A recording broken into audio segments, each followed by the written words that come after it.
ঠিক এত বড় লম্বা চুলেই আমাকে ওপেন হেয়ার স্টাইল করতে বলা হয়েছে। ভাবা যায়? আর কথা মতন আমি পৌঁছে যাই নৈহাটিতে বড় মা স্থানে।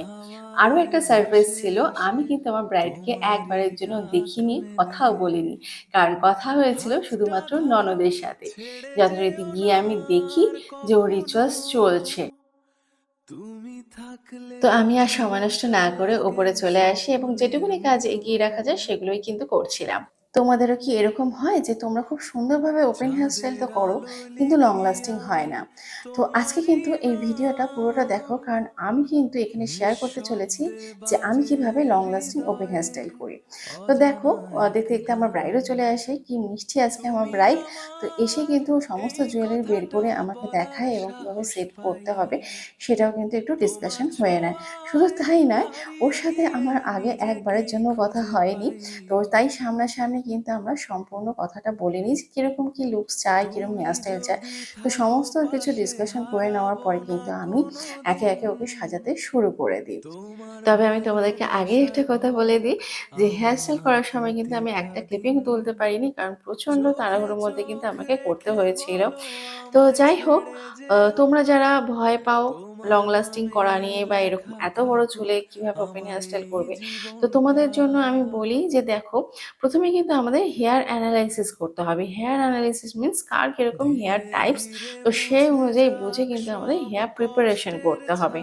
এবং তারপরে আমাদের ফ্রন্ট ভেরিয়েশন যেমন করতে চাই সেটা করে নেওয়ার পরে, আমাদের বুফন ক্রিয়েট করে নেওয়ার পরে যেই অংশটায় আমরা ওপেন কার্লস করব সেই অংশটা কিন্তু ভালো করে ওয়াটার স্প্রে করে ভিজিয়ে নিতে হবে। এবং তারপরে আমাদের ইউজ করতে হবে হেয়ার মুস। হেয়ার মুস ইউজ করার পরে আমরা কম করে পুরো হেয়ারটা দিয়ে কিন্তু সেটাকে ভালোভাবে মিশিয়ে দেব। এবং যেহেতু আমরা চুলটাকে পুরোটাই ভালোভাবে ভিজিয়ে নিচ্ছি, তো সেটাকে আমাদের ড্রাইও করে নিতে হবে ড্রায়ার দিয়ে। তো ড্রাই করে নেওয়ার পরে আমাদের ছোট ছোট লেয়ারে পার্টিশন করে আমাদের কিন্তু কার্লস করতে হবে। শুধু তাই নয়, কার্লস করার পরে কিন্তু ছেড়ে দিলে চলবে না। সেই জিনিসটাকে আমাদের স্টিল ক্লিপ দিয়ে ইন্ডিভিজুয়ালি সেই কার্লারটাকে কিন্তু হোল্ড করে রাখতে হবে, কারণ যতক্ষণ আমাদের হিট থাকে ততক্ষণ কিন্তু কার্লিং এর প্রসেস চলে। শুধু তাই নয়, তারপরে কিন্তু আমাদের একটা হার্ড স্প্রে অ্যাপ্লাই করে রাখতে হবে। এবং সবার শেষে যখন সব কিছু হয়ে যাবে, তখন কিন্তু একে একে সমস্ত কার্লসগুলোকে ওপেন করে নিয়ে আমাদের হেয়ারটাকে কিন্তু ম্যানেজ করতে হবে।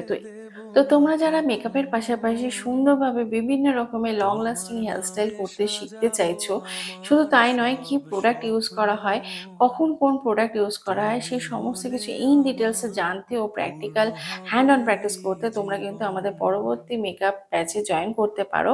তো তার জন্য যোগাযোগ করো আমাদের অফিসিয়াল ফোন নাম্বার 6290764694 এই নাম্বারে। তো দেখো, আজকে আমার এই রিসেপশন ব্রাইডকে কতটা সুন্দর লাগছে। আমার তো খুব পছন্দ হয়েছে আজকের এই লুকসটা। তোর কাছ থেকেও শুনে নেব ওর কেমন লাগলো আজকের এই মেকআপ লুকসটা। কেমন লাগছে? খুবই সুন্দর। আজকে আমি আমার ননদের কথা মতো সেজেছি। খুবই ভালো লেগেছে যেমন চেয়েছি তেমনই সাজিয়ে দিয়েছে। Thank you so much. আমার স্পেশাল দিলে আরো স্পেশাল করে দেওয়ার জন্য। হ্যাঁ, একদমই ননদ যা বলেছে, আমি একটা কথা খালি মানিনি, সেটা হচ্ছে টানা টানা কাজল চেয়েছিল, সেটা মানিনি। আমার মনে হয় এটা ভালো লাগবে। তো ব্রাইড খুশি, আমিও খুশি। যাক, খুব সুন্দর লাগছে। জানো তো, প্রথমবার যখন কোনো ব্রাইডকে আমরা দেখি তো মনে মনে একটা কল্পনা করে নিই যে তাকে কোন লুকসটা দিলে তাকে খুব সুন্দর লাগবে তার স্পেশাল দিনে। এবং আস্তে আস্তে কিন্তু তাদের মনের কথা শুনেও কিন্তু আমরা সেভাবেই একটা লুকস দেওয়ার চেষ্টা করি, ঘন্টার পর ঘন্টা দাঁড়িয়ে থেকে। এবং আলটিমেটলি যখন ব্রাইডের ফেসে এরকম একটা মিষ্টি হাসি দেখতে পাই, তখন কিন্তু আমাদের এই সমস্ত খাটনি সাফল্যতা পায়। শুধু তাই নয়, যখন তোমরাও এই ভিডিওগুলোকে দেখে রিপ্লাই করো, কমেন্ট করো যে কেমন হয়েছে, আমরা কিন্তু আরও উৎসাহ পাই আরও ভালো কিছু তোমাদেরকে দেখানোর জন্য। তো অবশ্যই তোমরা আমাকে জানাবে যে আজকের এই রিসেপশন লুকসটা তোমাদের কেমন লাগলো। ভালো থেকো সকলে, দেখা হবে অন্য আরেক ভিডিওতে। Till then, bye, tata.